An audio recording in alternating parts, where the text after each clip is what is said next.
대통령실의 한시적 조직으로 만들어진 청와대 복귀 TF는 이재명 대통령 취임 100일째인 오는 9월 11일 이전까지 청와대 복귀를 완료한다는 목표로 청와대 내부 배치 같은 밑그림을 그리기 시작했습니다. 이 대통령 집무실로 쓰일 청와대 여민 1관 근처에 비서, 국가안보, 정책의 3실장실과 함께 수석비서관실도 대거 배치해 이 대통령과 주요 참모 간 직접 소통을 강화하는 방안이 유력하게 검토되고 있습니다. 문재인 전 대통령도 참모들과의 소통을 강조하며 청와대 본관이 아닌 주요 참모들 사무실과 가까운 여민 1관에 집무실을 둔 바 있습니다. 대통령실 조직 개편으로 신설된 경청통합수석비서관실은 청와대 밖에 사무실을 마련하는 방안이 검토되고 있습니다. 기존 시민사회 수석실을 경청통합수석으로 확대하며 시민사회와 국민과의 소통을 강화하겠습니다. 청년 소통, 공공 갈등 조정 등을 수행하는 조직인 만큼 국민과 더 가까운 곳에 있겠다는 취지로 다음 달 완공 예정인 정부 서울청사 창성동 별관에 위치할 가능성이 커 보입니다. 정부는 이르면 오늘 국무회의에서 청와대 복귀에 필요한 예비비를 심의할 것으로 보이는데 용산 대통령실 이전 때보단 비용을 대폭 줄여 재정 부담을 최소화한다는 방침인 걸로 전해졌습니다. SBS 강민우입니다. 대통령실은 이재명 대통령이 어제부터 점검이 끝난 한남동 관저에 머물기로 했다고 밝혔습니다. 한남동 관저가 아닌 제3의 공간을 사용하게 될 경우 해당 기관에 미치는 영향과 이사에 따른 세금 낭비를 감안한 결정이라고 대통령실은 설명했습니다. 한남동 관저는 청와대로 대통령실을 이전하기 전까지 사용할 계획입니다. 이 대통령은 정부 출범 첫날인 그제 사저로 퇴근하지 않고 대통령실이 마련한 안전가옥에 머물렀습니다. 인천 계양구에 있는 사저에서 이 대통령이 매일 출퇴근하는 방안은 시민 불편과 경호 문제 등을 고려해 선택하기 쉽지 않아 대통령실은 관저 선정을 고심해왔습니다.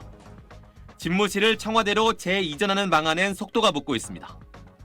청와대 복구와 행정지원, 그리고 이전 실무를 총괄하는 청와대 이전 TF를 조만간 대통령실에 꾸려 6개월 안에 이전을 마무리할 계획으로 전해졌습니다.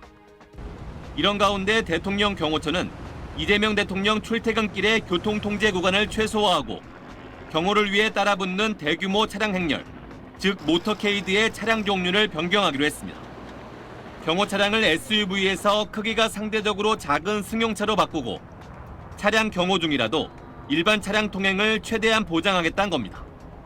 경호처는 이재명 정부의 국정 기조에 따라서 열린 경호, 낮은 경호 방침을 경호 활동에 적용한다고 설명했습니다. SBS 김수영입니다.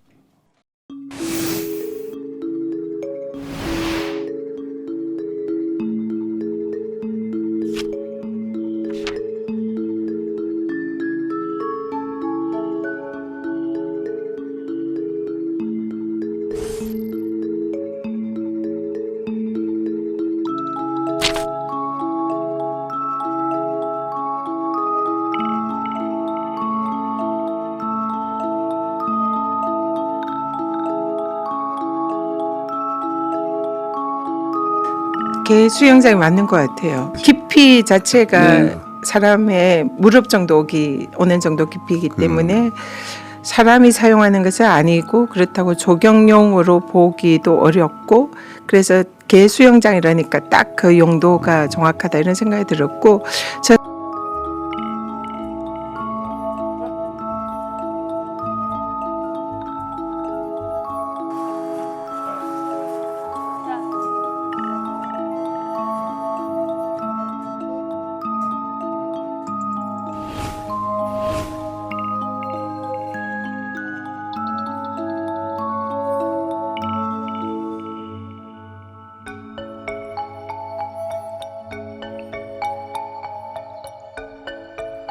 지난 4월 4일 윤석열이 파면된 뒤 관저에서 퇴거하지 않던 기간 수돗물 사용량이 터무니없이 많다는 의혹 또한 제기된 바 있습니다. 강아지 수영장과 무관치 않아 보입니다. 윤석열 김건희 부부는 재임 당시 강아지와 고양이를 여러 마리 키운 것으로 알려졌습니다. 이들 부부는 수영장 외에도 500만 원짜리 캣타워 의혹과 2천만 원 흰옥기, 편백나무 욕조 의혹도 받고 있습니다.